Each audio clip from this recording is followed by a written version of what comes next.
السلام علیکم۔ ناول بھرم بقا باطل بائی مہرالنساء شاہ میر کی یہ قسط نمبر 46 ہے۔ اگلی صبح شاہزید کے کمرے میں عالم بیداری نے اپنا پہلا قدم کچھ تاخیر سے رکھا تھا۔ وہ کل رات کے بعد بہت دیر تک سوتا رہا۔ اب جب اٹھا تو شام کے 5 بج رہے تھے۔ بستر کے ساتھ ٹیک لگائے وہ سیدھا بیٹھ گیا۔ موبائل ہاتھ میں لیے اب وہ تازہ ترین اطلاعات دیکھ رہا تھا۔ تاج، رئیس، نایاب سب نے اسے پیغام بھیجے تھے۔ کئی نیوز چینل اس کی ماں کی گرفتاری پر بات کرنا چاہتے تھے، مگر بات وہ کرے جو حیران ہو، متفکر ہو۔ اپنی ماں کی گرفتاری میں کچھ ہاتھ تو اس کا اپنا بھی تھا۔ کیسے؟ چند دن قبل کا سفر طے کرو تو۔ اسلان یمن جس وقت غصے سے فارم ہاؤس کا دروازہ کھول کر باہر نکل رہا تھا، عین اسی وقت اس کا کندھا کسی سے ٹکرایا۔ وہ زید تھا جو اچانک افتاد پر ہلا تک نہیں تھا۔ اسلان اسے دیکھ کر جامد ہوا۔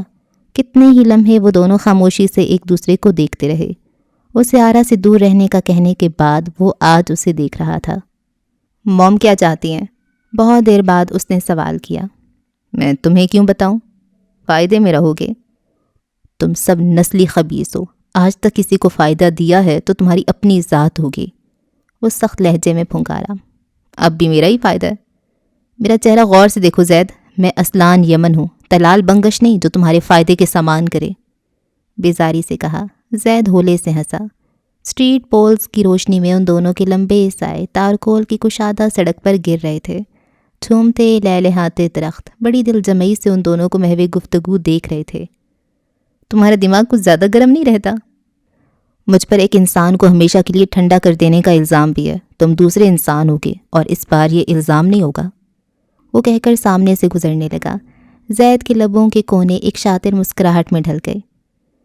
میں موم اور اسپن کے کاروبار سے واقف ہو گیا ہوں۔ چند قدم کے فاصلے پر اسلان یمن کے قدم ساکن ہوئے۔ بعض دفعہ یقین نہیں آتا کہ یہ وہی عورت ہے جس نے مجھے پالا بڑا کیا اور اس مقام تک لائی۔ وہ میری ماں ہے، میں ایک محب وطن، اور وہ عورت غنیم سامراج۔ اسلان مڑا، آنکھیں چھوٹی کر لیں۔ اس کے اور زید کے درمیان اب فاصلہ تھا، البتہ زید کی آنکھوں کا حزن وہ کئی کوس پار سے بھی دیکھ سکتا تھا۔ میں نے موم اور اسپن کی باتیں سنی ہیں، وہ تمہیں ٹریپ کرنا چاہتی ہیں۔ تم اسلحہ لے کر نکلو گے، وہ تمہیں پکڑوائیں گی، وہ سارا اسلحہ پولیس انہیں واپس کرے گی اور تم پکڑے جاؤ گے۔ کوئی نئی معلومات بتاؤ، یہ بات کسی ماں کا نوزائیدہ بچہ بھی جانتا ہوگا۔ وہ ہنوز لا تعلق تھا۔ زید قدم بقدم چلتا آگے آیا، اسلان کے روبرو، آنکھیں اس کی آنکھوں میں۔ میں چاہتا ہوں تم انہیں ٹریپ کرو، جو بھی پلان بناؤ، اس میں اگر تمہیں کچھ بھی چاہیے ہو تو مجھ سے کہہ سکتے ہو۔ میں چاہتا ہوں تم اسفند اور میری ماں کو تباہ کرو۔ تم اپنی ماں کے خلاف کیوں جانا چاہتے ہو؟ سوال جائز تھا۔ کیونکہ میری ماں نے اپنی ہر اولاد پر جوا کھیلا ہے۔ میں انہیں بتانا چاہتا ہوں ان کی ایک بازی مجھے انتہائی ناگریز لگی ہے، جس کے لیے انہیں سنگین نتائج بھگتنے پڑیں گے۔ اس کی آنکھوں کے سامنے تاج کا بلکتا وجود تھا، اس کی بہن کے ساتھ کھیلا گیا کھیل۔ اسے شاہویر کا قاتل ڈھونڈنے سے زیادہ دلچسپی عالم کو جیل میں رکھنے سے ہے۔ شاہویر کو اتنا ارزاں سمجھنے کے لیے بھی اسے قیمت ادا کرنی پڑے گی۔ اس کی آنکھوں کے آگے سردخانے کا منظر تھا، برف ہو چکا جسم، بند آنکھیں، وہ اسے کہاں بھول پایا تھا۔ تم اور تمہاری ماں ایک دوسرے سے لڑو، ایک دوسرے کو نوچ کر کھاؤ، مجھ سے کوئی سروکار نہیں۔ تمہاری ضرورت پڑ گئی تو میں اس ضرورت پر بھی لعنت بھیجوں گا۔ اسلان نے چبا چبا کر کہا تھا۔ وہ کہہ کر رکا نہیں تھا۔ اگلے چند دن بعد جب اسلحے کے بھرے ہوئے ٹرک کارخانے سے پشاور کی جانب نکلے اور جب راستے میں سہراب یمن نے ان تمام ٹرکوں کو روک کر تمکنت کے ڈرائیور باہر نکالے، اپنے لائے گئے لوگوں سے انہیں پٹوایا اور تمکنت کے ڈرائیورز کی جگہ اپنے لوگ جو کہ اشتہاری، قاتل اور جیل پلٹ تھے بٹھائے، تو شاہزید تلال بنگش نے چپ ساتھ لی۔ ہاں، البتہ اس نے اسلان کو ایک کال ضرور کی تھی۔ ایک جلے ہوئے کارخانے میں وہ 8 بندھے ہوئے لوگوں کے سر پر کھڑا تھا، ویڈیو کال جاری تھی۔ منہ میں کپڑا ٹھونسے ہوئے لوگ ہل ہل کر اس سے کچھ کہنا چاہ رہے تھے، جبکہ زید کی نگاہیں اسکرین پر جمی تھیں۔ تمہیں ان لوگوں کو یہاں چھوڑے ہوئے محض آدھا گھنٹہ ہوا ہے، اگر میں کال کر کے موم کو بتا دوں تو؟ اسلان کی گردن کی نسیں ابھر آئیں۔ کیا چاہتے ہو؟ فی الحال کچھ نہیں، لیکن یہ بات یاد رکھنا، مجھے انکار پسند نہیں ہے۔ اسلان خاموش رہا۔ میں ان لوگوں کو نہیں کھول رہا، لیکن ان کے ساتھ ساتھ تم میرے قیدی ہو۔ میں اپنا ایک فیور ایک دن تم سے واپس ضرور لوں گا۔ اسلان نے جبڑے بھینچتے ہوئے بہت بہتر کہہ کر کال کاٹ دی تھی۔ موجودہ دن میں زید موبائل ہاتھ میں لیے بڑے سکون سے تمکنت کے خلاف لگنے والی پوسٹ اور ان کے تبصرے پڑھ رہا تھا۔ تمکنت اگر ڈائن تھی تو اس نے جو جنا تھا وہ اس کا اپنا ہی روپ تھا۔ وہ شاہویر بنگش نہیں تھا جو ماں کی بلائیں اپنے سر لے لیتا، یہ بلائیں پیچھے لگانے والوں میں سے تھا۔ تارکول کی کشادہ سڑک پر اس کی گاڑیاں فراٹے بھر رہی تھیں، درمیان میں اس کی سلور رینج روور اور آگے پیچھے محافظوں کی گاڑیاں۔ چوڑی سڑک پر ایک دبدبے کے ساتھ اپنے لشکر کے ساتھ روانہ تھا۔ اسپند کے بال ماتھے پر بکھرے ہوئے تھے، آنکھیں زیادتی مئے سے سرخ پڑ رہی تھیں۔ وہ اس وقت کسی بپھرے ہوئے آتش فشاں کی مانند تھا۔ نامحسوس انداز میں اس کا ہاتھ بار بار دل کے مقام تک جا رہا تھا۔ اس کا نقصان بہت بڑا تھا۔ وہ 8-10 ٹرک جہنم میں جاتے، مگر پے در پے چھاپوں نے اس کا کروڑوں کا نقصان کروا دیا تھا۔ اپنا نام صیغہ راز رکھنے کے لیے اس وقت وہ کتنے ہی وزیروں کو پیسوں کے بھرے ہوئے بستے پہنچا چکا تھا، کتنے ہی افسران نے دونوں ہاتھوں سے روپیہ لوٹا تھا۔ اگر وہ اس روز اپسرا کی باتوں میں نہ آتے ہوئے اسلان یمن کو تباہ کرنے کا نہ سوچتا تو اس وقت وہ اپنے اور اپنے کاروبار کے پرخچے نہ سمیٹ رہا ہوتا۔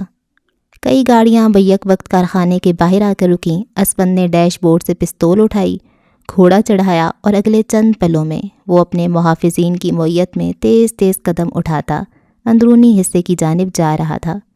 شب خوابی کی سرخ آنکھیں، بکھرا حلیہ، اس سمے وہ طوفانوں سے ٹکرانے کی صلاحیت رکھتا تھا۔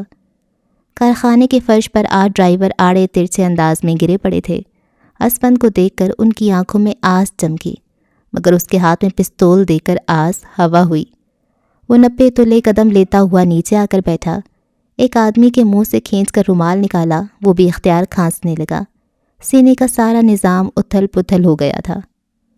کون تھا؟ اسفند یار نے ٹھنڈے لہجے میں استفسار کیا۔ صاحب ہم بے قصور ہیں، صاحب وہ۔ اسفند نے اس کی تھوڑی کے نیچے بندوق رکھی اور اگلے ہی لمحے 2 فائر کیے۔ آدمی کا مغز اس کے جسم سے علیحدہ ہو کر ٹکڑے ٹکڑے ہو گیا۔ سارے میں سراسیمگی کی کیفیت چھا گئی۔ اسفند نے اپنے آدمی کو اشارہ کیا۔ اس نے ایک اور ڈرائیور کے منہ سے کپڑا نکالا۔ وہ گہرے سانس لیتے آنکھوں میں خوف لیے پیچھے ہو رہا تھا، زبان گنگ تھی۔ کون تھا؟ وہی سرد استفسار۔ کہاں صاحب؟ تمہاری ماں کے جنازے پر۔ اس نے ایک بار پھر فائر کیا۔ گولی ڈرائیور کے ماتھے کے آر پار ہوئی۔ وہ بن آب مچھلی کی طرح چند لمحے تڑپا، پھر جسم نے جھٹکا کھایا اور سب شانت ہو گیا۔ خون ہی خون ہر طرف پھیل گیا۔ اسفند کا سینہ، چہرہ، گریبان، سب خون، مگر وہ پلک تک نہیں جھپک رہا تھا۔ عادی مجرم تھا وہ تیسرے بندے کی طرف مڑا۔ پہلے 2 کا خون اس کے قدموں میں جمع ہو رہا تھا۔ سفید قمیض پر سرخ چھینٹے تھے۔ کون تھا؟ سوال اب بھی تبدیل نہ ہوا۔ ایک لڑکا تھا، اسلان، دوسرا اس کا چہرہ نہیں۔ اور اسفند نے اس کی بات پوری ہونے سے قبل اس کی کن پٹی میں گولیاں ماریں، پھر چوتھا، پھر 5واں، پھر 6واں اور پھر 7واں۔ وہ ایک ایک کو بڑی بے رحمی سے مار رہا تھا۔ اس کے چہرے پر کہیں بھی رحم کا شائبہ تک نہیں تھا۔ 8واں قدرے مضبوط جسامت کا مالک تھا۔ اسفند کے سارے دائرے میں کرمزئی سیال پانی کی طرح بہہ رہا تھا، مگر وہ اس سے بے نیاز تھا۔ اس کے آس پاس کوئی مکروہ سی طاقت تھی۔ کیا وہ اپنے مردہ بھائی سے کچھ مختلف تھا؟ بالکل بھی نہیں۔ کون تھا؟ اسلان یمن اور اس کا چچا سہراب یمن۔ وہ دونوں آپ کا اسلحہ جلانا چاہتے تھے اور اس میں سے کچھ پولیس کے ہاتھوں ضبط کروا دینا منصوبہ تھا۔ ہمیں یہاں اس لیے باندھا تاکہ ہم آپ کو فون کر کے یہ نہ بتا دیں کہ اسلحہ اس طرف نہیں جا رہا جہاں چاہیے تھا۔ ہمیں یہاں باندھنے کے کوئی آدھا گھنٹہ بعد کوئی اور بھی آیا تھا۔ اس نے بنا اٹکے جواب دیا۔ کون؟ تمکنت کا بیٹا، شاہ زید بنگش۔ جواب جس تیزی سے آیا تھا، اسفند کی رنگت اس سے دگنی تیزی سے متغیر ہوئی۔ وہ ساکن رہ گیا، آنکھیں ایک نقطے پر ٹھہر گئیں۔ شاہ زید؟ اس کے لبوں سے ادا ہونے والے 2 لفظ پرت در پرت بے یقینی میں لپٹے تھے۔ جی صاحب، شاہ زید آیا تھا۔ اس نے کسی سے کال پر بات کی، پھر ہمیں اسی طرح چھوڑ کر نکل گیا۔ وہ منجھا ہوا کھلاڑی تھا۔ اس کی زبان میں کوئی لکنت نہیں تھی، آنکھیں جھپک نہیں رہی تھیں۔ اسفند اپنی جگہ سے اٹھا، شل اور ساکت سا۔ خون اور لاشوں کے دائرے کے گرد وہ چند پل خالی و ذہنی کے عالم میں کھڑا رہا، پھر اس نے پلٹ کر 8ویں ڈرائیور کو دیکھا۔ تم کارآمد آدمی ہو، مگر اس نے بازو لمبا کر کے پستول اس پر تانی۔ بزدلوں کے غول میں رہ کر تم ناکارہ ہو چکے ہو۔ اس نے فائر کھولا، بازو کو ایک جھٹکا آیا، بندہ سر کے بل فرش پر گر پڑا۔ وہ تڑپ رہا تھا مگر اسپن نے دوسری گولی نہیں چلائی۔ وہ اسے اسی طرح مارنا چاہتا تھا جیسے اس وقت خود مر رہا تھا، آہستہ آہستہ، قطرہ قطرہ۔ سہراب اور اسلان کے بعد شہزید، اس کے دشمنوں میں اضافہ ہوتا جا رہا تھا۔ ٹھنڈ پڑ گئی تو وہ دونوں ہوٹل کی چھت سے اٹھ کر لابی میں چلے آئے، جہاں اکا دکا لوگ موجود تھے جو کہ اپنے کمروں کی طرف جا رہے تھے یا نکل کر باہر برف باری دیکھنے کی غرض سے لابی پار کر رہے تھے۔ عالمگیر نے کسی سے پوچھا تھا وہ ہرٹ کیوں ہے، اس نے بتایا نہیں۔ وہ صوفے کی ایک جانب بیٹھا لبوں پر مٹھی جمائے محظوظ انداز میں پوچھ رہا تھا۔ بنفشہ کی رنگت میں سرخیاں گھل گئیں۔ وہ کوئی ہرٹ نہیں تھی، اسے بس برا لگا تھا۔ اچھے لوگ دھوکہ دیں تو برا لگتا ہے۔ اسلان کے متبسم لب اب کی گہری مسکراہٹ میں ڈھل گئے۔ میں آپ کو اچھا لگتا ہوں؟ بنفشہ کی چوری جیسے پکڑی گئی، اس نے رخ پھیر لیا اور بڑبڑائی، واٹ ایور۔ رکشے میں سوار وہ اپنے گھر کی طرف روانہ تھی۔ جیل کی یہ ملاقات اس کے اعصاب پر بے حد بھاری ثابت ہو رہی تھی۔ سانسیں حلق میں گھٹ رہی تھیں اور سوال اس کے ارد گرد کانٹوں کا تانتا باندھے ہوئے تھے۔ کیا وہ واقعی افسردہ تھی؟ شاید ہاں، لیکن کیوں؟ یہ چوتھے روزے کی سحری کا ذکر ہے۔ لال یمن کے باورچی خانے میں ہما ہمی سی مچی تھی۔ آمنہ میز پر برتن لگا رہی تھی۔ سہراب حشاش بشاش سا کرسی پر بیٹھا اپنے پراٹھے کا انتظار کر رہا تھا۔ اس کی دائیں طرف والی کرسی پر آرا بیٹھی تھی، جس کا سر نیند سے جھول رہا تھا، اور وہ بار بار سہراب کے بازو سے گال ٹکا کر اپنی نیند کا مشغلہ پورا کر رہی تھی۔ یافس کسی بات سے چڑا ہوا تھا اور اسلان آمنہ کے ساتھ کام کرتا ہوا نظر آ رہا تھا۔ نیند اس کو آتی نہیں تھی، سو پھرتیاں عروج پر تھیں۔ وہ اس گھر کا واحد فرد تھا جو جی بھر کر بڑی رغبت سے سحری کرتا تھا۔ تازہ دہی لاتا، نان لاتا، اور اگر کبھی آرا کو کچھ اور کھانا ہوتا تب بھی اس کی بائک ہواؤں میں سفر کرتی تھی۔ رمضان آتے ہی وہ ایک الگ انسان بن جایا کرتا تھا۔ آمنہ یار، اب چائے لے بھی آؤ، سہراب نے ہانک لگائی۔ ساتھ آرا کا گال تھپ تھپایا۔ آرا بیٹا جاؤ عظمیٰ بی کو بلا کر لاؤ۔ اسلان کو بولے نا، سارے کام میں کرتی ہوں۔ اس نے آنکھیں کھولیں، سہراب کو دیکھا اور ایک دفعہ پھر بری شکل بنا کر اس کے بازو میں گھس گئی۔ سہراب ٹھنڈی سانس بھر کر رہ گیا۔ سربراہی کرسی پر بیٹھی بنفشہ حسرت سے ان سب کو دیکھ رہی تھی۔ ایک مکمل خاندان جن کے پاس فکر تھی، ایک دوسرے کا احساس تھا، اتفاق تھا، اور سب سے بڑھ کر خاندان تھا۔ مسائل تو ہر جگہ ہوتے ہیں مگر ایک خاندان کا ہونا نعمت سے کم نہیں ہوتا۔ سحری کے وقت بھی ان کی چونچیں اٹکتی رہیں۔ کبھی اسلان سہراب پر طنز کرتا، کبھی سہراب بیچ میں یافس کو گھسیٹ لیتا۔ آمنہ صلح صفائی کرواتی رہتی اور سہراب بار بار آرا کا چہرہ اپنے بازو سے ہٹا کر اس کو نوالا بنا کر دیتا۔ وہ بھی خاصی مکر باز تھی، نوالا لے لیتی پھر چبانے تک گردن ڈھلکا کر رکھتی۔ عالمگیر کا ذکر چھڑتا تو بنفشہ نے ہر بار سہراب کی آنکھوں کی چمک ماند پڑتے دیکھی تھی۔ یافس گھونٹ بھرنا بھول جاتا تھا، اسلان کے گلے میں گلٹی ابھرتی اور آرا کی آنکھیں وا رہتیں۔ جس خاندان کی اسے ساری زندگی آرزو رہی تھی وہ غلط مقام پر غلط لوگوں کے درمیان مل رہا تھا۔ سحری ختم ہوئی تو سہراب آرا کو لیے لان میں چلا گیا۔ بنفشہ اسلان کے ساتھ برتن اٹھوا رہی تھی جب اسلان کو کچھ یاد آیا۔ وہ فریج تک گیا اور ایک بھرا ہوا جگ نکال کر لایا۔ آپ کو روزہ بہت لگتا ہے نا؟ وہ کانچ کے گلاس میں کوئی مشروب ڈال رہا تھا۔ یہ میں اپنے لیے بناتا ہوں، کم از کم 8-9 گھنٹے تک پانی کی طلب نہیں ہوتی۔ بنفشہ نے گلاس میں پڑا مایا دیکھا، وہ لیمو پانی جیسا تھا، لیکن اسلان نے شاید کچھ اور اجزا بھی شامل کیے تھے۔ ٹرائی کریں؟ اس نے بھرا ہوا گلاس بنفشہ کے سامنے رکھا، خود سلیب کے ساتھ ٹیک لگا لی۔ بنفشہ نے غور سے اس کی آنکھیں دیکھی، ان میں اگر کچھ تھا تو مخلصی اور اشتیاق۔ اس نے گلاس اٹھا لیا، پہلا گھونٹ بھرا، پہلا ہی گھونٹ تر و تازہ کر دینے والا تھا۔ اسلان استفہامیہ انداز میں ابرو اٹھائے اسے دیکھ رہا تھا، یقیناً وہ اب تعریف کرے گی۔ اس نے ایک گلاس پیا اور خالی گلاس اسلان کی طرف بڑھایا، جسے اس نے بھر کر دوبارہ اس کے سامنے رکھا۔ وہ گلاس اس کے ہاتھ میں بھی نہیں تھما رہا تھا۔ بنفشہ نے عدالت اور بازاروں میں بہت سارے مرد دیکھے تھے جو بلا وجہ چیزیں ہاتھ میں پکڑاتے وقت اس کا ہاتھ چھو کر اسے غیر آرام دہ کرتے تھے۔ یہ اس طرح کا نہیں تھا۔ باقاعدہ 3 گلاس پینے کے بعد اس نے اسلان کو دیکھا، آنکھوں میں شیطانی تاثر تھا۔ اس لڑکے کے سامنے وہ اب ماننے سے رہی۔ بس ٹھیک تھا، اتنا بھی کوئی خاص نہیں تھا۔ اچھا پھر بھی 3 گلاس چڑھا لیے، وہ تنک کر بولا۔ مسکینوں کے بڑے ہوئے ہاتھ میں نہیں ٹھکراتی، جلا دینے والی مسکراہٹ کے ساتھ کہتی وہ آگے بڑھ گئی۔ اس کے حق میں اسلان بڑبڑاتا رہا۔ بنفشہ کو لگا تھا یہ آخری بار ہوگا، مگر ایسا نہیں ہوا۔ وہ ہر روز اپنے جگ میں سے اس کے لیے گلاس رکھتا تھا۔ اب ضرورت ہو یا نہ ہو، تفکر، اخلاص اور تقدس سے بڑھایا ہوا یہ گلاس وہ پیتی ضرور تھی، اور اب عادت بھی ہو گئی تھی۔ اب یہ گلاس ضرورت بھی بن گیا اور عادت بھی۔ افطاری سے کچھ دیر پہلے وہ لال یمن میں بنی ہر ڈش ذرا ذرا سی نکال کر اس کے لیے ضرور لے جاتا تھا۔ پہلے تو سہراب نے کہا تھا، پھر عادت بن گئی اور وہ اس عادت کو نہیں چھوڑ سکا۔ اذان سے 10 منٹ قبل اپنی میز سجاتے ہوئے وہ لال یمن اور کوارٹر سے ملحقہ اس چھوٹے دروازے جہاں بیلیں لٹکتی تھیں پر اسلان کی مدھم دستک کا انتظار کرنے لگی تھی۔ وہ فروٹ چاٹ نہیں بناتی تھی کیونکہ اسے اسلان کے ہاتھوں کی فروٹ چاٹ زیادہ پسند آنے لگی تھی۔ پکوڑے بناتے وقت وہ کچھ زیادہ بناتی تھی کیونکہ وہ شوق سے کھاتا تھا۔ اب وہ سحری کا الارم نہیں لگاتی تھی کیونکہ وہ دروازہ بجا کر جگا دیتا تھا۔ وہ خیال، وہ دستک، ویسا رمضان، وہ سحری، وہ اسلان اب کہاں؟ اچھے لوگ دھوکہ دیں تو برا لگتا ہے۔ سماعت کے بعد ماحول کچھ ہلکا پھلکا ہوا تو سہراب نے اسلان کو کچھ روپے تھما کر آمنہ اور آرا کو عید کی خریداری کروانے کا حکم دے دیا۔ ہمیشہ کی طرح وہ ہتھے سے اکھڑ گیا۔ پھر آمنہ اور آرا کی لاکھ منتوں کے بعد وہ راضی ہوا۔ اس کا واحد مسئلہ یہ تھا کہ اس کے گھر کی عورتیں چیزیں کم لیتی تھیں اور لور لور زیادہ پھرتی تھیں۔ ابھی وہ گاڑی کے انجن کو حرارت دے رہا تھا کہ آمنہ اور آرا کے درمیان اس نے ایک پستہ قد اور دبلی پتلی عورت کو آتے دیکھا۔ اب کہ اسے اور آگ لگی تھی۔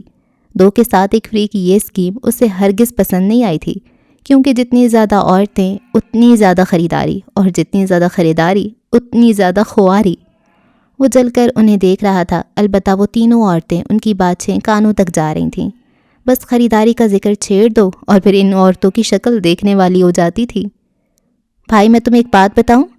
گاڑی کی اگلی نشست پر بیٹھی نعرہ شروع ہو چکی تھی۔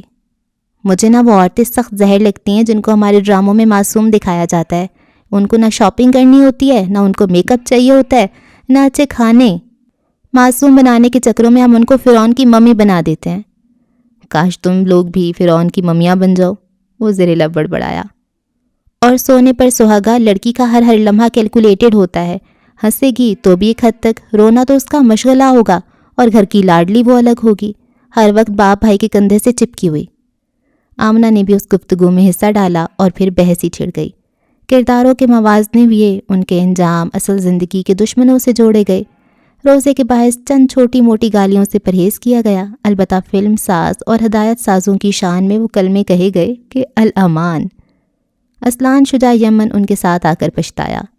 تھوڑی دیر بعد خریداری کے دوران بنفشہ کی نگاہ اسلان پر پڑی۔ وہ سیاہ رنگ کا کرتا پیک کرواتا ہوا نظر آیا۔ انداز لا تعلق تھا، جیسے اپنے لیے نہیں بلکہ کسی اور کے لیے بیزاری سے سامان لیا ہو۔ یہ تمہارا بھائی کوئی اور رنگ نہیں پہنتا؟ بظاہر مصروف اور سرسری سا انداز تھا۔ آرا نے اس کی طرف نہیں دیکھا، وہ یافس کے لیے شرٹ دیکھ رہی تھی۔ مجھے خود ان کی سمجھ نہیں آتی، جب دیکھو تو سفید یا بلیک بلیک بلیک، پہلے ایسے نہیں تھے، اب پتہ نہیں کیا ہو گیا۔ اس نے بنفشہ کو ایک شرٹ دکھائی۔ یہ ماموں کے لیے لے لوں؟ اس نے سر ہلا دیا۔ ساتھ کے تار میں ٹنگی شرٹس میں سے کتھئی رنگ کی شرٹ اٹھائی۔ اسلان اسی طرف آ رہا تھا۔ بنفشہ کا دل کیا وہ اسلان سے یہ رنگ لینے کو کہے۔ یہ بھی اچھا رنگ ہے، اپنے بھائی کے لیے دیکھ لو۔ آرا نے چونک کر اسے دیکھا، جس کا انداز بے حد لیا دیا تھا۔ اس نے شرٹ لے لی۔ کچھ کھٹکا تھا مگر وہ کچھ بولی نہیں، کیونکہ بنفشہ کا چہرہ خالی تھا۔ وہ چاہ کر بھی کچھ کھوج نہ سکی۔ اسے یہ بس ایک عام سا مشورہ لگا۔ اور کتنی دیر لگے گی آرا؟ اس کے قریب کھڑا وہ سخت کبیدہ خاطر تھا۔ ابھی تو آئے ہیں بھائی، تھوڑا اور وقت لگے گا، جھمکے اور جوتے تو لے لیں۔ وہ مصروف سے کہتی آمنہ کی طرف چلی گئی، جو اپنے شوہر کے ساتھ ویڈیو کال پر خریداری کر رہی تھی۔ اس نے جو دکھایا سہراب نے ہاں کہا تھا، مگر وہ خود ہر دوسری شے کو رد کرتی گئی۔ مجھے دے دیں؟ اس نے بنفشہ کے ہاتھ میں پکڑے تھیلے لینے چاہے، وہ ٹھٹکی، تھیلے پیچھے کر لیے۔ میں اٹھا لوں گی۔ جانتا ہوں، پھر بھی مجھے دے دیں۔ اس نے جھک کر اس کے ہاتھ سے لے لیے۔ آمنہ اور آرا کے سامان کے ساتھ وہ بنفشہ کا سامان بھی لے کر چل رہا تھا۔ آرا کے لیے گول گپے لیے تو ایک پارسل اس کے لیے بھی پیک کروایا۔ خریداری میں جتنی مدد آرا کی کرتا رہا، اتنی ہی اس کی بھی کی۔ بنفشہ مخدوم کی اسے نظر انداز کرنے کی ہر خواہش دیوار سے سر پٹخ رہی تھی، کیونکہ وہ ہر گزرتے لمحے ذہن کی اسکرین پر پسندیدہ منظر کی طرح ٹھہرتا جا رہا تھا۔ وہ اس سے ڈر رہی تھی مثبت انداز میں۔ کیا وہ واقعی اچھا تھا؟ یہ اس سے اگلے روز کا ذکر ہے جب اس نے ضمیر کا ہاتھ توڑا تھا۔ بنفشہ کو عدالت میں عالم سے ملاقات کے لیے عرضی جمع کروانی تھی، سو اسلان اسے عدالت لے آیا۔ عدالت کے باہر وکلاء کا دھرنا تھا۔ اس نے گاڑی ذرا فاصلے پر روکی اور اب وہ دونوں سڑک پر پیدل چل کر عدالت کی طرف جا رہے تھے۔ انہی کی طرح کئی لوگ تھے جو دھرنے کے باعث پیدل چلنے پر مجبور تھے۔ اسلان روڈ پیمنٹ کے اوپر چل رہا تھا، ساتھ آرا کے ساتھ فون پر بات کر رہا تھا۔ وہ کچھ ضروری بات کر رہی تھی، 10 چیزیں وہ گنوا چکی تھی۔ اسلان تحمل سے سن رہا تھا۔ رش کا فائدہ اٹھاتے ایک مرد نے چلتے چلتے بنفشہ کے کندھے سے کندھا ٹکرایا۔ وہ گھبرا کر ٹھہر گئی۔ اسلان بھی رکا۔ کیا ہوا؟ اس نے بنفشہ سے سوال کیا۔ وہ کچھ نہیں بولی، بس آگے سے گزرتے آدمی کو دیکھ کر رہ گئی۔ وہ دونوں دوبارہ ساتھ ساتھ چلنے لگے۔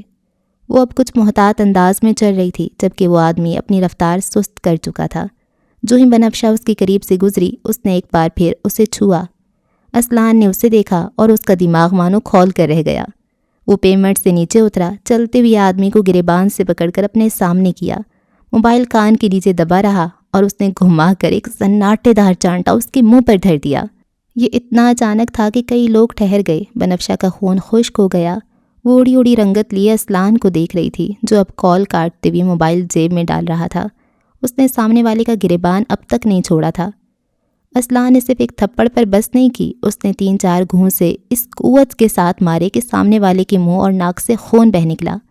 لوگ درمیان میں آئے، وجہ دریافت کی تو وہ اسپاٹ چہرے کے ساتھ چہرہ کپ سے صاف کرتے ہوئے پیچھے ہوا۔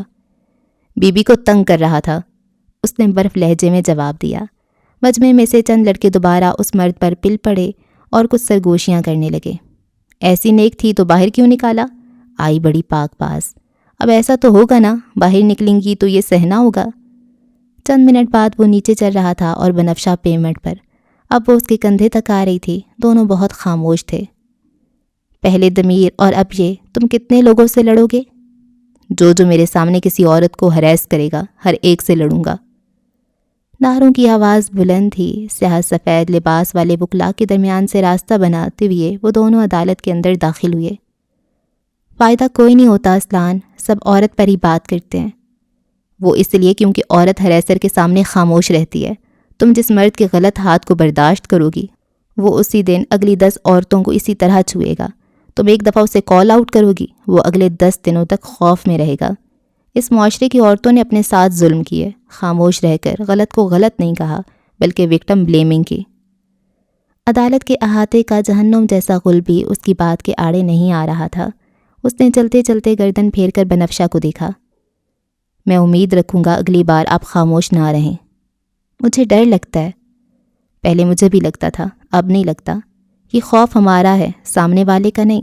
خود سے لڑ جاؤ تو دنیا سے لڑنا آسان ہو جاتا ہے۔ وہ نامحسوس انداز میں اس کے ساتھ جڑ کر چل رہا تھا، محتاط، سیدھ میں تکتے ہوئے۔ حفاظت کا گہرا اور آہنی حصار بڑھتا گیا۔ یہ واحد مرد تھا جس کے ساتھ چلتے ہوئے اسے کبھی عدم تحفظ کا سامنا نہیں کرنا پڑا تھا، مگر اب وہ تحفظ کہاں؟ اس کے شاید کچھ مسائل تھے۔ عدالت سے گھر کا سفر گاڑی میں طے ہو رہا تھا۔ اسلان کی نگاہیں سڑک پر جمی تھیں جب بنفشہ نے اسے مخاطب کیا۔ سو اب جب کہ تم نے مجھ سے اپنی تمام بدتمیزیوں، بد تہذیبی، بے مروتی اور ڈھیٹ پن کی معافی مانگ لی ہے، تو کیا اب ہم دوست ہیں؟ اس نے گاڑی کا موڑ کاٹا اور نظروں کی سیدھ میں دیکھتے ہوئے جواب دیا، میں اب دوست نہیں بناتا۔ کیوں؟ وہ پل بھر کو رکا، بہت کچھ یاد آیا، مگر جب جواب دیا تو لہجہ خالی تھا۔ راست نہیں آتے۔ گھر کی طرف واپسی کا راستہ بے حد کٹھنائیاں لیے ہوئے تھا۔ ہر جھٹکولا اسے اسلان یمن کے ساتھ گزرا ایک نیا لمحہ یاد کر رہا تھا۔ ہر یاد قاتل قلب تھی۔ اسلان یمن اور اس کے سامنے بیٹھا مرد آنے والے وقتوں کی تباہ کاریوں سے واقف تھے۔ ایک زیر تعمیر گھر کی کھڑکی میں کھڑا اسلان باہر دیکھ رہا تھا، جبکہ دور دور تک اسٹریٹ پولز کی روشنیوں کے علاوہ اور کچھ نہ تھا۔ پچھتاوا تہ در تہ اس رات میں شمولیت اختیار کر رہا تھا۔ وہ جو مرا تھا شاہ تھا۔ کل صبح تک شاہ پرستوں نے شہر لاہور کا تیا پانچہ تبدیل کر دینا تھا۔ یہ امن کی واحد رات تھی، مگر ان دونوں اشخاص کے لیے یہ رات بے حد وزنی تھی، کسی بھاری سل کے جیسی۔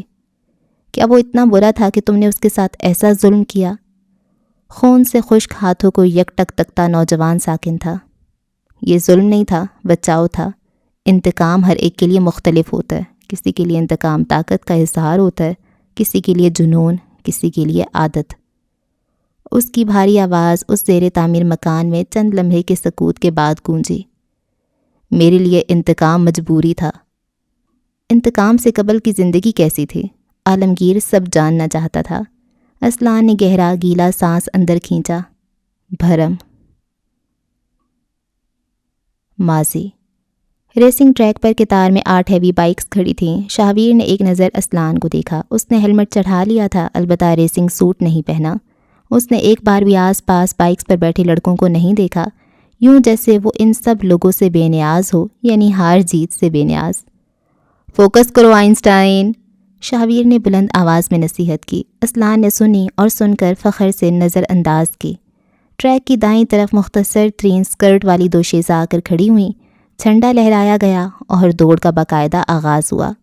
بوتلیں ہوا میں بلند کر کے اس آغاز کا جشن منایا گیا. پل میں نظر آتی اور اگلے ہی پل آنکھ سے اوجھل ہوتی بائکس پوری رفتار کے ساتھ بھاگ رہی تھیں.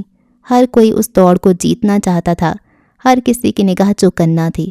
ہینڈلز پر جمے ہاتھ بے حد مضبوط.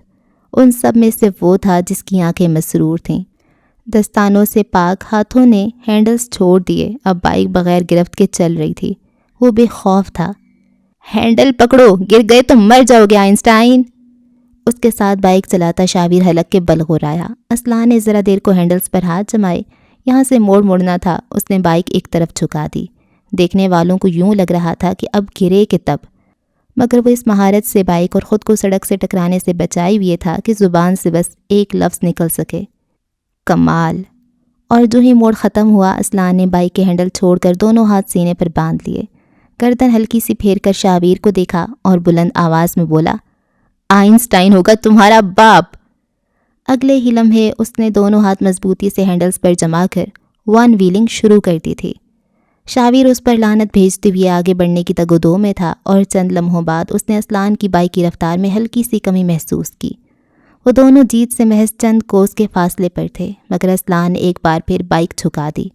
ایسا کرتے ہوئے اسے رفتار کم کرنی پڑی اور وہ کستن کر رہا تھا، یہاں تک کہ شاہویر نے جیت کی سرخ پٹی پار کر لی. وہ ایک مرتبہ پھر فاتح تھا، سکندر، ناقابل شکست. اس کے ارد گرد مجمع اکٹھا ہو گیا. لڑکوں نے اسے کندھوں پر اٹھا لیا. لڑکیاں ایک بار پھر اس کے قریب آنے کو مچل رہی تھیں. ان سب سے ذرا فاصلے پر خاموش طبع سا لڑکا بائک روک چکا تھا. ہیلمٹ اتارے اب وہ نیچے آیا. بائک کو ہر طرف سے دیکھا، جانچا اور اسے تھپتھپاتے ہوئے ہلکا سا مسکرایا. بائک بالکل ٹھیک تھی. اس کے چہرے پر کاملیت تھی. شاہویر کو پہلی دفعہ کسی انسان سے حسد ہوا. جو احساس اس کے پاس جیت کے بعد بھی نہیں آیا، وہ اسلان یمن کے پاس ہار جانے کے بعد بھی تھا. کیوں؟ اسے جواب چاہیے تھا. اسلان یمن 2 انگلیاں ماتھے تک لے جاتے ہوئے اسے سلام کر رہا تھا. اس کے لبوں پر ہلکی مسکراہٹ تھی، شاہویر کے لبوں پر نہیں. تھوڑی دیر بعد جب رات مزید رنگین ہوئی تو بوتلوں کے منہ کھل گئے. اونچی آواز میں موسیقی بجنے لگی تو تقریب، شراب اور زن چھوڑ کر وہ زخمی کوہنیوں والا لڑکا اب اس علاقے کو الوداع کہنے لگا تھا. وہ گھاٹی کے اونچے نیچے راستوں پر چلتا ہوا ہاسٹل کی طرف جانے لگا. سیاہ سب سوٹ والے شاہویر نے جب اسے جاتے ہوئے دیکھا تو اپنی گرل فرینڈ، مشروب اور دوستوں کو چھوڑ کر اس کی طرف لپکا. وہ تیز تیز قدم اٹھا رہا تھا، مگر شاہویر کے جوتے مضبوط اور ایسی گھاٹیوں کے لیے خاص بنے تھے. وہ جلد ہی اس تک پہنچ گیا. کہاں جا رہے ہو؟ اسلان کے کان سے ایک ہینڈ فری نکال کر اپنے کان میں لگاتے ہوئے دوستانہ انداز میں پوچھا. ہاسٹل. کیوں؟ مرضی. ابھی تو ڈرنکس کھلی ہیں، کل اتوار ہے، کیا جلدی ہے؟ میں پیتا نہیں ہوں. ڈانس؟ ناچنے والا لگتا ہوں. 1 نائٹ اسٹینڈس؟ اسلان کا چہرہ بھی اختیار سرخ ہوا، گال دہک اٹھے. نیور. شاہویر زیر لب مسکرایا. Girl friend? Future wife. اس نے تصحیح کرنا اپنا فرض سمجھا. کہاں ہے وہ؟ وہ دونوں گھاٹی پار کر آئے تھے. یہاں سے دکانیں، بار، بیکریز اور کتابوں کی دکانیں شروع ہوتی تھیں. گیلی سڑکیں اور گوتھک طرز کی عمارتیں دیکھ نہ جانے کیوں یہاں ٹھہر جانے کو دل کرتا تھا. پاکستان میں؟ تو یہاں ایک فرضی وائف رکھ لو. تم پر تھوڑی گیا ہوں، میں وفادار ہوں. شاہویر مانو اش کر اٹھا. تھوڑی دیر تک وہ دونوں چپ چاپ چلتے رہے. پرانی عمارتیں، قدیم طرز کا فن تعمیر اور بارش کے باعث گلیوں میں چمکتا پانی ماحول کی کثافت سے ہر طرح کی دھول اڑا رہا تھا۔ بائک کے لیے شکریہ، چلتے چلتے اسلان نے شائستگی سے کہا۔ میرے لیے لڑنے کا شکریہ۔ تم جیتے کیوں نہیں؟ کیونکہ میں ہار گیا۔ تم مجھ سے کیوں ہارے؟ شاہویر اب اس کے سامنے آ کر کھڑا ہوا، پھر اسی طرح پیچھے کی طرف قدم لینے لگا۔ تمہاری بائک لے کر تم سے جیت جاتا تو یہ جیت ہار سے بدتر ہوتی، اسلان نے اس کی آنکھوں میں آنکھیں ڈال کر کہا۔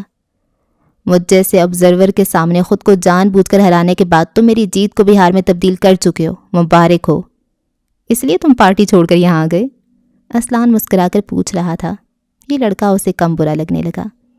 ٹھیک ہے، پھر اگلے ہفتے دوبارہ ریس لگا لیتے ہیں، اس میں کیا مذائقہ ہے؟ گلی کا موڑ کاٹتے ہوئے اس نے اسلان کی پیشکش غور سے سنی، پھر سر ہلا دیا۔ شیور؟ میرے لیے بائک تم لاؤ گے، اس کا کرایہ بھی تم دو گے۔ کہیں تمہاری پاکستان والی گرل فرینڈ کا نام شاہویر بنگش تو نہیں؟ نہیں، مجھے سڑی ہوئی شکلیں نہیں پسند۔ پھر آئینے میں خود کو کیسے دیکھ لیتے ہو؟ عادت ہو گئی ہے، یہ تمہاری نئی شکل برداشت نہیں ہو رہی۔ چند منٹ بعد وہ دونوں کچھ دیر دلا کر ہاسٹل میں داخل ہو چکے تھے۔ راستے میں ان دونوں کے درمیان کافی باتیں ہوئیں، پاکستان کا گھر، کھانا، وہاں کی پڑھائی، ساری بات تفصیل سے ہوئی۔ اسلان کو اب وہ واقعی کم برا لگ رہا تھا۔ تمہارا انسٹاگرام دیکھا ہے میں نے؟ جس وقت اسلان یمن اپنے کمرے کے دروازے کی چابی لگا رہا تھا، شاہویر نے اس کے علم میں اضافہ کیا۔ پنار سکندر تمہاری گرل فرینڈ ہے نا؟ چابی لگاتی اس کی انگلیاں ساکت ہوئیں۔ اس نے ایک ناگوار نگاہ شاہویر پر ڈالی۔ میں اسے کسی اور کے ساتھ ڈسکس نہیں کرتا، خاص طور پر مردوں سے۔ شاہویر کو ساری گفتگو کے دوران پہلی دفعہ محسوس ہوا کہ اسلان کے جبڑوں میں سختی اتر آئی تھی اور وہ خول میں دوبارہ سمٹ رہا ہے۔ اچھا، لیکن میرے پاس تو اس کا نمبر بھی ہے۔ اسلان نے چابی اس زوردار انداز میں گھسیڑی کہ لاک کھلنے کے ساتھ ساتھ اس کی انگلی بھی چھل گئی۔ کل ہماری سنیپ چیٹ پر بھی بات ہوئی تھی، تم نے اس کی کل والی سٹوری دیکھی؟ بولڈ ریڈ کلر اس کے لیے ہی بنا ہے۔ اسلان نے مٹھی بھینچ لی۔ ادھ کھلے دروازے کے درمیان کھڑے ہوئے اس نے شاہویر کو دیکھا، جو اس سارے میں پہلی بار محظوظ نظر آ رہا تھا۔ یہاں وہ برتر ہوا، یہاں اسلان یمن کی عورت نے اسے گرا دیا۔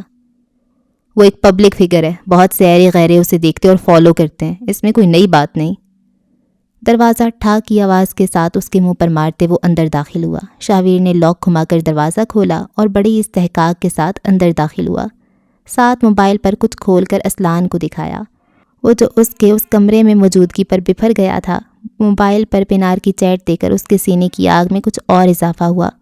روشن سکرین پر پہلا پیغام شاہویر کی طرف سے تھا۔ کیا میں تمہیں تمہارے بوائے فرینڈ سے چرا سکتا ہوں؟ انگریزی میں لکھا پیغام چند واہیات ایموجیز کے ساتھ گیا تھا۔ دوسری جانب وہ ہنس رہی تھی، ساتھ اس نے لمبی میکسی میں ملبوس مکمل تصویر اسے بھیجی۔ اب کیا خیال ہے؟ اب مجھے کسی اجازت نامے کی ضرورت نہیں۔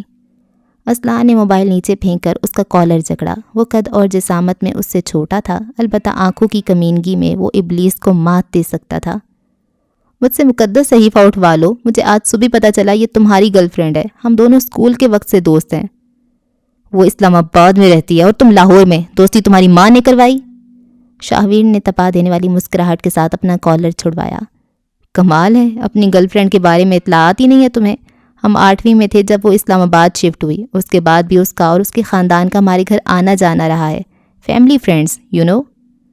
اب سے بھول جاؤ کہ وہ کبھی تمہاری دوست تھی۔ کیوں؟ کیونکہ وہ میری ہے۔ اور تم میرے کون ہو؟ اسلان نے دانت پر دانت جما کر ضبط کیا، اس کی رنگت میں سرخیاں گھل رہی تھیں۔ میں اگلی دفعہ کلاس میں تمہاری جگہ رکھوں گا۔ پھر ٹھیک ہے۔ وہ جلد ہی مان گیا، اسے یہی چاہیے تھا۔ اب نکلو، اسلان رکھائی سے بولا، اپنے کمرے میں جاؤ۔ شاید تم ایک اور خبر سے لا علم ہو، نچلے پورشن میں رینوویشن کا کام ہو رہا ہے، لہٰذا اس پورشن کے بچے یہاں آ گئے ہیں، اور تمہارے نصیب میں مجھ جیسے ہنرمند، خوبصورت، ذہین اور چارمنگ شخص کا ساتھ آیا ہے۔ اسلان نے نگاہ گھمائی۔ کمرے کے چاروں اطراف بھاری سوٹ کیس رکھے تھے۔ اسے صبح اپنے نئے روم میٹ سے کوئی دلچسپی نہیں تھی، مگر اس وقت وہ انگاروں پر لوٹ گیا۔ کمرہ نمبر 666 سے ان دونوں کی کہانی کی شروعات ہو چکی تھی۔ کہانی یا قصہ بربادی؟ حال کئی دنوں کی بے کلی اور بیزاری کسی کائی کی طرح اس کے سارے وجود کے گرد ایک تہہ جما گئی تھی۔ سوچیں، فیصلے، پچھتاوے سب اس سے چمٹ گئے تھے۔ وہ ہاتھ بڑھا کر جھٹکتی تو چپچپاہٹ کا احساس ہوتا۔ گرمیوں کی حبس زدہ شام تھی۔ وہ لال یمن سے ملحقہ بنفشہ کی رہائش گاہ کی طرف چلی آئی۔ وکیل صاحبہ کے کمرے میں اس کے تمام سامان کاٹن میں بند پڑے تھے۔ آرا ٹھٹکی، وہ دروازہ تک نہ بجا سکی۔ ایک کمرہ ہی کافی ہوگا وکیل صاحب، فلیٹ نہیں، کوئی چھوٹا سا مکان ہو تب بھی گزارا ہو جائے گا، لیکن فلیٹ نہ ہو، میری اماں کا دم گھٹتا ہے۔ موبائل کان اور کندھے کے درمیان پھنسائے وہ مصروف سی دکھائی دے رہی تھی جب اس کی نگاہ چوکھٹ میں کھڑی آرا پر پڑی۔ ان دونوں کی رنگت بیک وقت اڑی۔ میں آپ سے تھوڑی دیر بعد بات کرتی ہوں، اس نے کچھ سنبھل کر کہا اور کال کاٹ دی۔ اندر آؤ آرا، وہاں کیوں کھڑی ہو؟ خوش اخلاقی سے اسے اندر بلایا اور پلنگ کے کونے پر اس کے لیے جگہ بنائی۔ آپ کہیں جا رہی ہیں؟ بنفشہ ہلکا سا مسکرائی۔ اگر تم اس بات کو راز رکھو تو ہاں۔ کہاں؟ یہاں سے بہت دور۔ کیوں؟ یہاں رہ کر میرے لیے مسائل بڑھ رہے ہیں، وہ سامان اٹھاتے ہوئے جواب دے رہی تھی۔ کیا اسلان نے کچھ کہا ہے؟ وہ ایسے ہی بولتا رہتا ہے، دل کا برا نہیں ہے۔ یہ راز ہے آرا، میرا یہاں سے جانا بھی اور وجہ بھی، سمجھ گئیں؟ وہ نرمی سے مسکرا کر بولی تو آرا نے سر ہلا دیا۔ البتہ وہ قائل نہیں ہوئی تھی۔ چھوٹے چھوٹے قدم لیتی وہ پلنگ کی پائنیتی پر آ کر بیٹھی۔ یہاں بنفشہ کی کتابیں کھلی ہوئی تھیں۔ نان فکشن کے ڈھیر میں محض چند کتابیں تھیں جو فکشن تھیں۔ چاروں کتابیں شاہویر بنگش کی تھیں۔ نان فکشن ریڈر کے پاس فکشن، اس کی کتاب ہاتھوں میں لیتے اس کے ارد گرد یاسیت کی دبیز تہیں جم گئیں۔ بنفشہ کی لبوں پر ایک الوہی سی مسکراہٹ نے احاطہ کیا۔ میں فکشن میں محض تھرلر اور رومانس پڑھتی ہوں، وہ بھی لاجیکل۔ یہ واحد انسان ہے جس کا فکشن نان فکشن سے زیادہ تلخ ہے اور کسی سیلف ہیلپ بک سے زیادہ موٹیویٹنگ۔ بعض دفعہ مجھے لگتا ہے یہ الفاظ نہیں، جادو لکھتا ہے۔ ہوتا ہے نا فلموں میں، آپ کے ارد گرد سنہری سا حالہ بن جاتا ہے۔ اس کی کتابیں پڑھتے ہوئے میرے ساتھ بالکل ایسا ہوتا ہے۔ یعنی فین؟ آرا ہلکا سا مسکرا رہی تھی۔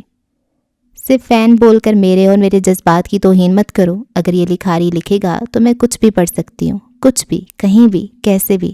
کاش میں اس کا لکھا ہوا مزید پڑھ سکتی۔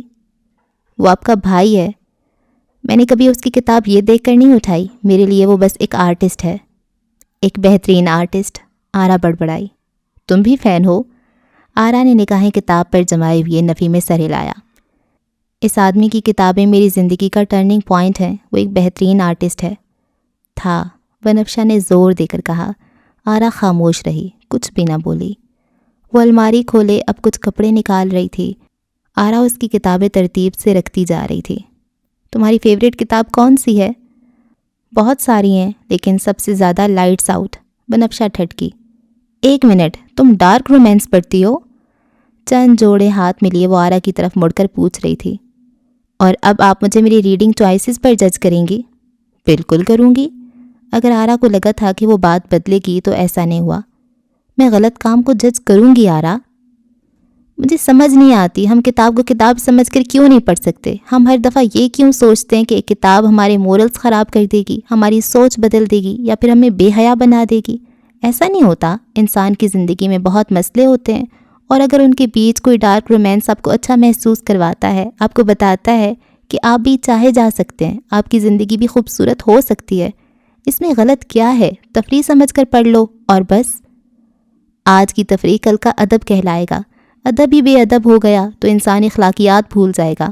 آپ بالکل چاہے جا سکتے ہیں، آپ کی فیملی ہو سکتی ہے، آپ کے مسائل ختم ہو سکتے ہیں، لیکن اس کے لیے ڈارک رومانس پڑھنا ضروری نہیں ہے۔ جنسی تعلقات کو دیکھنا اور پڑھنا صرف ایک حد تک درست ہوتا ہے، اس حد کے بعد انسان کی خواہشات غیر حقیقی ہو جاتی ہیں۔ اصل زندگی کا مرد اور اصل ازدواجی تعلق ڈارک رومانس کی کتاب سے بہت مختلف ہوتا ہے۔ ہر انسان، شے، ادب، آرٹ کی ایک حد ہوتی ہے، اس حد سے نہیں نکلنا چاہیے۔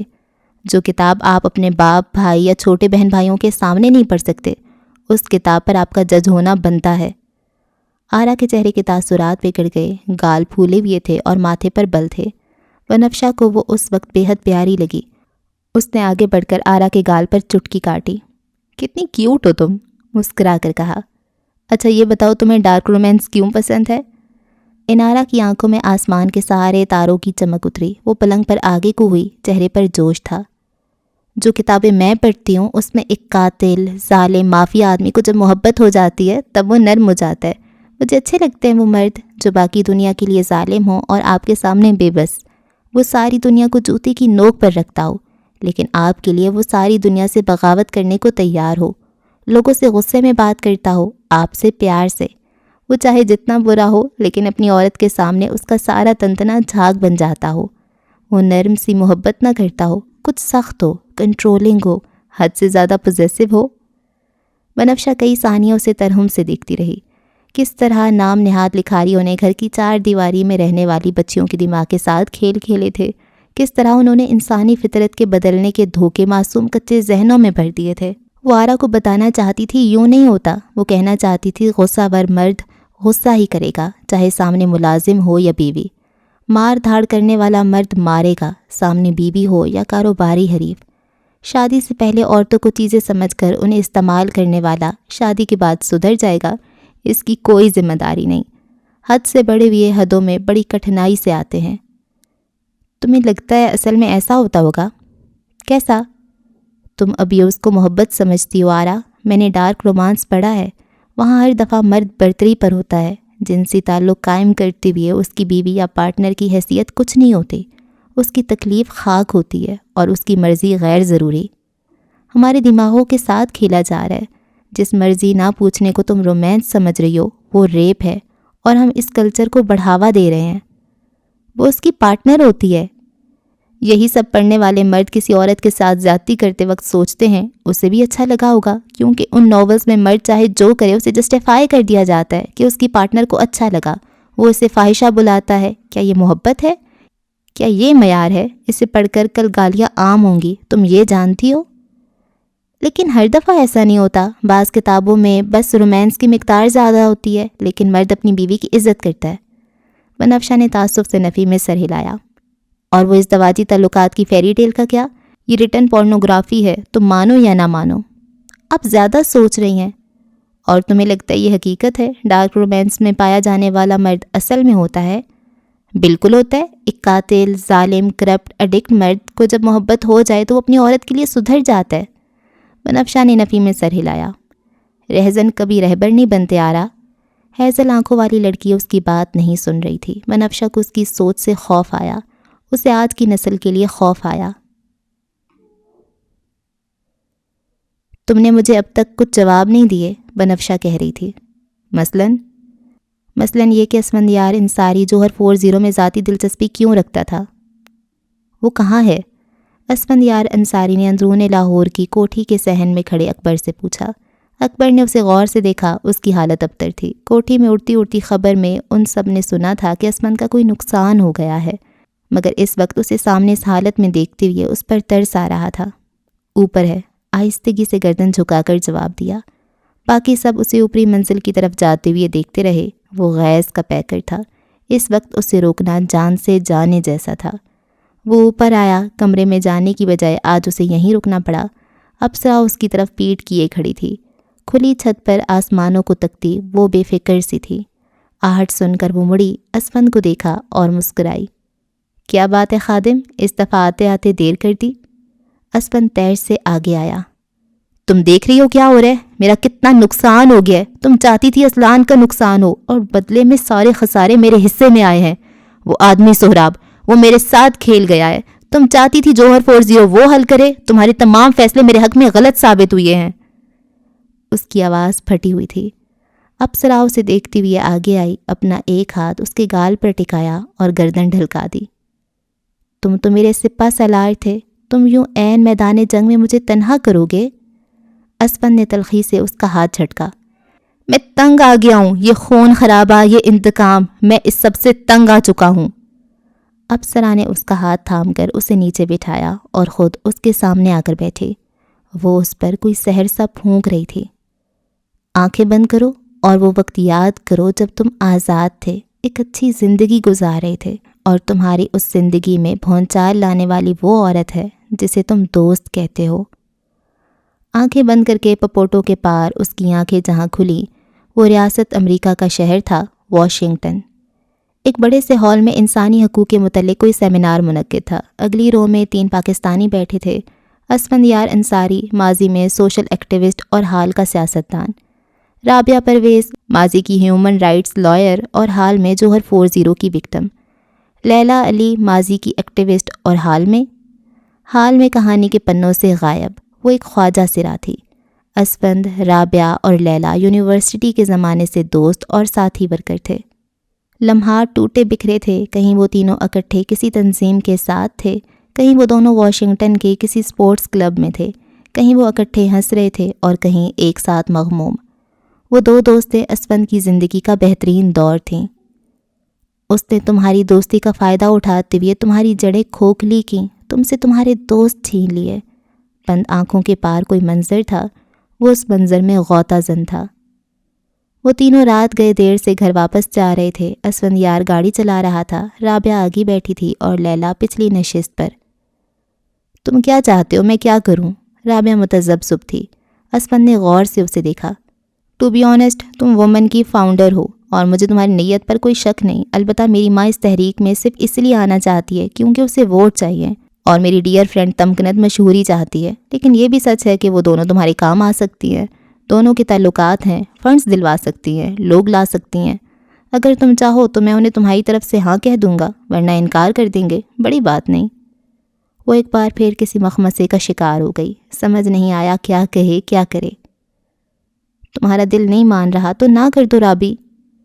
یہ بات نہیں ہے، امریکہ سے پاکستان جانا اور وہاں جا کر نئے لوگوں پر یقین کر کے ایک نئی تحریک شروع کرنا بہت مشکل کام ہے۔ لیلا کا اپنا کام ہوتا ہے اور تم امریکہ چھوڑنے پر راضی نہیں ہو تو میرے ساتھ بھی تو چل سکتے ہو۔ وہ اسفند کو دیکھ رہی تھی، ایسے جیسے کوئی اپنے بڑے بھائی کو دیکھتا ہو۔ تم کئی سو سال پرانی صعوبتوں میں پستی عورتوں کے لیے لڑنے جا رہی ہو، تمہیں میری ضرورت نہیں ہے رابی۔ اور میں تو ویسے بھی وہیں ہوں، لیلا نے کہا۔ مانا کہ میرا اپنا کام ہے، مگر میں تمہارے ساتھ ایک شہر میں ہوں، ہم دونوں ایک ساتھ ہوں گے تو اسفند کو بھی آنا پڑے گا۔ رابعہ خاموش ہو گئی۔ کچھ دیر بعد انہوں نے لیلا کو ہوٹل چھوڑا اور اب گاڑی میں خاموشی تھی۔ رابعہ کھڑکی کے باہر دیکھ رہی تھی اور اسفند چپ چاپ گاڑی چلا رہا تھا۔ لیلا کے ڈاکٹر نے کیا کہا؟ تھوڑی دیر بعد اسفند نے موڑ کاٹتے ہوئے سنجیدگی سے پوچھا۔ کوئی نفسیاتی بیماری ہے، کبھی بہت خوش، کبھی بہت اداس، کبھی خود کو مارنے کے خیال اور کبھی زندگی کی امنگ۔ وہ ٹھیک نہیں ہے اسفی، اس نے 3 بار خودکشی کی کوشش کی ہے۔ لوگوں کی باتیں اسے چبھتی ہیں، جتنا اچھا وہ آج بول کر آئی ہے، اس کی حالت اس سے زیادہ خراب ہے۔ اسفند لب بھینچ گیا۔ خاندان کے نام پر اس کے پاس بس یہی 2 لوگ تھے، اور ان 2 لوگوں کو کھونے کا خیال بھی اسے بے چین کر دیتا تھا۔ لیلا ان بے چینیوں میں ہر گزرتے دن اضافے کا باعث۔ تم سب خوش تھے اور پھر سب تباہ ہو گیا۔ بنگش اور انصاری تمہارے دونوں دوستوں کو دور کرنے کی وجہ ہے۔ وہ کافی وقت بعد پاکستان آیا تھا۔ ابراہیم کی موت کے بعد اس سے اس کی سابقہ زندگی چھوٹ گئی تھی۔ وہ سب کچھ نئی طریقے سے بنا رہا تھا، مگر یہاں وہ خوش نہ ہو کر بھی خوش تھا کیونکہ لاہور میں لیلا اور رابعہ تھی۔ اس روز وہ تینوں لیلا کی کوٹھی پر ملے تھے، اندرون لاہور کا وہ پرسکون سا گھر جہاں وہ تینوں چھت پر بیٹھے تھے۔ اسفند کچھ بتا رہا تھا اور وہ دونوں ہنس رہی تھیں۔ بہت وقت بعد وہ تینوں دوبارہ ساتھ تھے، فاصلے ختم ہو گئے تھے، امیدیں اور ساتھ واپس مل گیا تھا۔ وہ تینوں خوش تھے، ایک ساتھ اکٹھے۔ ان تینوں کو کسی اور کی ضرورت نہیں تھی، وہ تینوں ایک دوسرے کا سہارا خود تھے۔ تم تو کافی خوش لگ رہی ہو، چائے کا کپ تھامتے ہوئے اسفند نے لیلا کی مسکراہٹ پر تبصرہ کیا۔ آسمان پر چہچہاتے پرندے متفق تھے۔ کریڈٹ مجھے جاتا ہے، رابعہ نے اپنی طرف اشارہ کر کے بتایا، اور منڈیر پر دانے پھیلا کر واپس آئی۔ میں نے اسے مجبور کیا کہ یہ علاج کروائے، خوش رہنے کی کوشش کرے اور کام کرے، نتیجہ آپ کے سامنے ہے۔ کھلتے گلابی رنگ کا لباس پہنے وہ کافی اچھی لگ رہی تھی۔ میں نتائج سے خاصا خوش ہوں۔ وہ واقعی خوش تھا۔ تم ان عورتوں کو آزاد چھوڑو گے جنہوں نے رابعہ کو مارا، جن کی وجہ سے لیلا کی یہ حالت ہوئی؟ رابعہ کا گھر جل گیا تھا، وہ زندہ تھی یا نہیں وہ دونوں اس وقت نہیں جانتے تھے۔ لیلا اور اسفند گاڑی میں تھے، وہ گاڑی بھگا رہا تھا۔ لیلا رو رہی تھی، اسفند سے کچھ کہتے ہوئے، اس کی آواز کپکپا رہی تھی، مگر وہ نہیں رو رہا تھا، اسے نہیں رونا تھا۔ آگ ہی تو لگی تھی، سب ٹھیک ہوگا، رابعہ ٹھیک ہوگی، اسے یقین تھا۔ وہ جوہر ٹاؤن کی اس عمارت پہنچے۔ اسفند حواس باختہ سا نیچے اترا۔ Police, ambulance, media, fire brigade اور نہ جانے کون کون سی گاڑیاں کھڑی تھیں۔ وہ کسی کو نہیں دیکھ رہا تھا۔ اس کی نگاہ عمارت کے احاطے میں پڑے ان 4 اسٹریچرز پر تھی۔ ان کی تعداد دیکھ کر لیلا گھٹنوں کے بل بیٹھ گئی تھی، مگر وہ نہیں بیٹھا۔ رابعہ کو کچھ نہیں ہوا تھا، وہ ٹھیک تھی، سب ٹھیک تھا۔ وہ آگے آیا۔ امریکہ، لاہور، راتیں، دن، ہنسی، رونا، سب یک بیک یاد آتا چلا گیا۔ اس نے سفید کپڑا ہٹایا اور اسے پیچھے ہونا پڑا۔ چہرہ جھلس چکا تھا، کوئی ایک چہرہ بھی شناخت کے قابل نہیں تھا، کوئی ایک بھی نہیں۔ تیز ہوا چل رہی تھی، لوگ بول رہے تھے، کچھ کہہ رہے تھے، وہ تو ساکن ہو گیا تھا، ٹھنڈا برف۔ لیلا کو دورہ پڑا تھا، لوگ اسے اٹھا رہے تھے، اسفند ہل بھی نہیں سکا۔ امریکہ سے پاکستان، ایک عام سی یونیورسٹی سے وومن تک کا سفر، اور اس سفر کے بعد سے یہ سفید کفن سے اسٹریچر تک، ایک ایک لمحہ اس کی آنکھوں کے آگے گھوم گیا۔ اس روز کے بعد سے اسفندیار انصاری نارمل نہیں رہ سکا۔ نارمل نہ رہنے والا صرف وہ نہیں تھا، لیلا بھی تھی۔ جوہر 40 آ کر گزر گیا، مگر ان دونوں کی زندگی وہیں جمود کا شکار ہو گئی تھی۔ انہوں نے لیلا کے ساتھ بھی دھوکہ کیا تھا خادم۔ شہابیر اور لیلا آمنے سامنے بیٹھے تھے۔ وہ غیر دلچسپی سے لیلا کی بات سنتے ہوئے موبائل پر انگوٹھے چلا رہا تھا۔ لیلا کی رنگت کملائی ہوئی تھی، رابعہ کی موت نے اسے حد سے زیادہ متاثر کیا تھا، مگر اسفند کو یقین تھا وہ ٹھیک ہو جائے گی، وہ شہابیر کے ساتھ کام کرے گی، مصروف ہو جائے گی، سب پہلے جیسا ہو جائے گا، اور بس۔ لیلا کوئی کال سننے باہر گئی جب شہابیر نے تعصب سے اسفند کو دیکھا۔ کمال کرتے ہیں آپ اسفند بھائی، مرد اور عورتیں کم پڑ گئیں، اب ان آدھے ادھوروں کے ساتھ کام کروں میں؟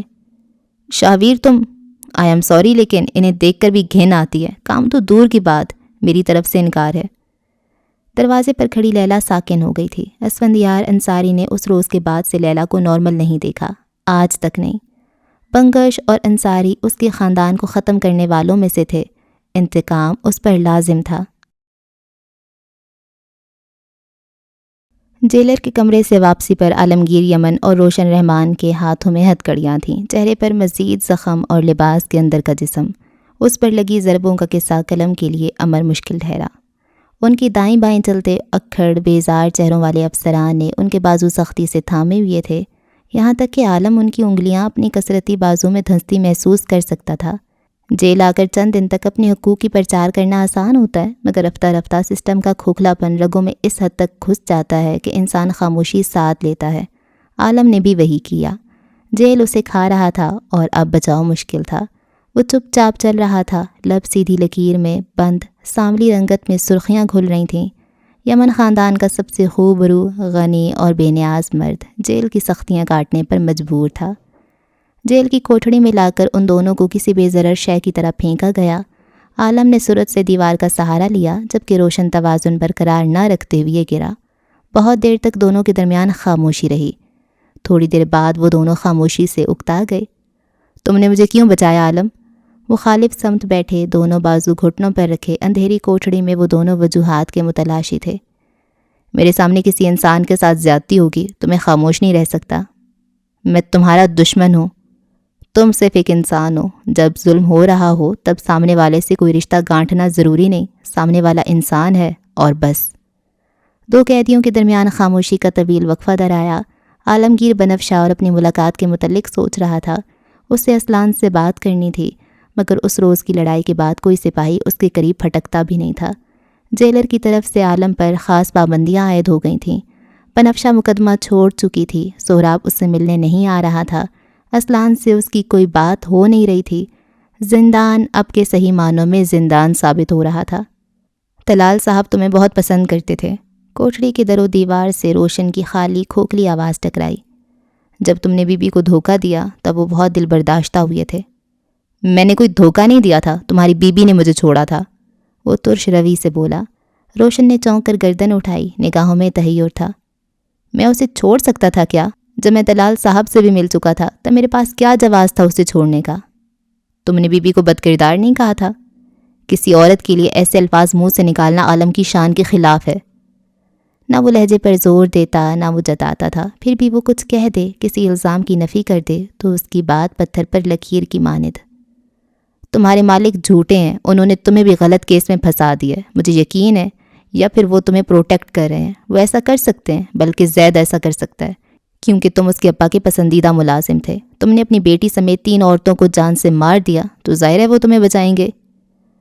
تم اوپر اوپر سے بس بنتے ہو عالمگیر، تم آج تک انسانوں کو نہیں سمجھ پائے۔ اس کے لہجے میں گہرا غم تھا۔ وہ دور گزر گیا جب کوئی مالک نوکر کو بچایا کرتا تھا۔ اس دور میں عالمگیر کم ہیں جو اپنے دشمن پر بھی تشدد اور ناانصافی برداشت نہیں کر سکتے، اور تم سے یہ کس نے کہا کہ مجھے بچانے والا شہزید بنگش تھا؟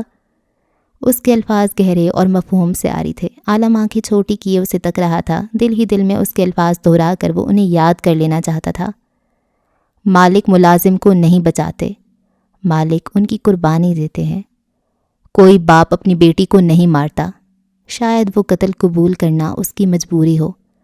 نمک کا وزن بہت ہلکا ہوتا ہے، مگر نسل والوں کے لیے وہ بڑا بھاری بوجھ رکھتا ہے۔ میں اسی بوجھ تلے مر گیا۔ مجھے بچانے کا شکریہ، مگر میں بچ کہاں پاؤں گا؟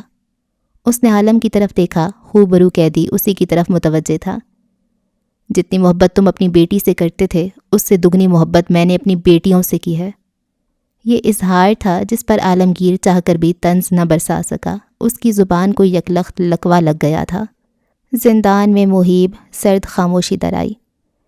میں یہاں کوئی بچاؤ نہیں لایا، میں یہاں پچھتاوے لایا ہوں۔ میں اپنی بیٹی کے قاتلوں کے خلاف نہیں جا سکا عالم سکتے میں رہ گیا، یہاں تک کہ راہداریوں میں قدموں کی چاپ ابھری، پھر وہ چاپ نزدیک آتی گئی۔ چاپ نے انسانی شکل اختیار کی اور عالمگیر نے کوٹھڑیوں کی سلاخوں کے پار اس انسان کے لبوں کو ہلتے ہوئے دیکھا۔ تمہاری ملاقات آئی ہے۔ عالم تیزی سے کھڑا ہوا۔ سہراب، اسلان یا پھر یافس؟ کون آیا؟ وہ بے قراری سے آگے ہوا۔ تاجور بنگش آئی ہے۔ عالمگیر یمن پر سحر جمود ہو گیا تھا۔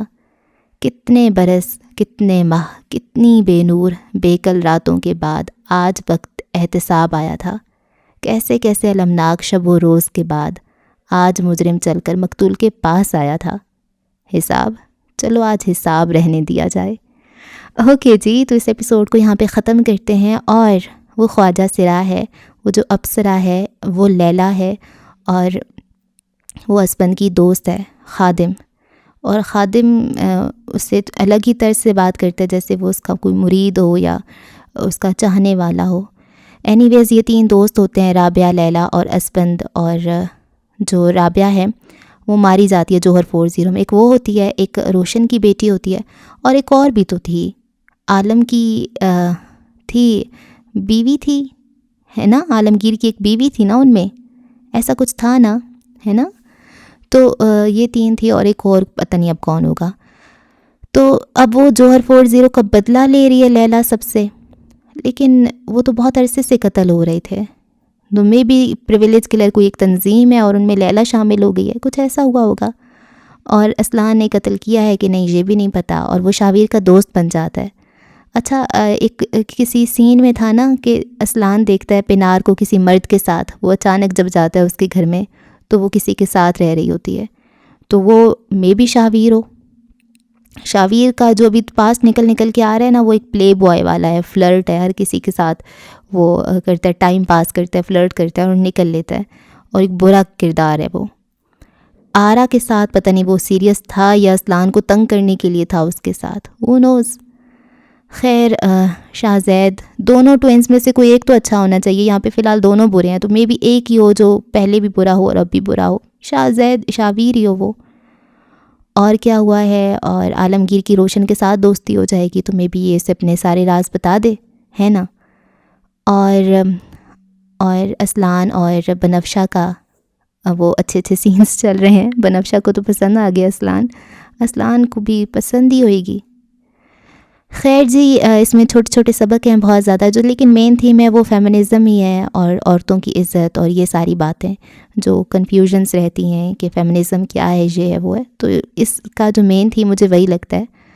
خیر، اگلی ایپیسوڈ میں ہوتی ہے ملاقات، رکھیں دعاؤں میں یاد۔ اللہ حافظ۔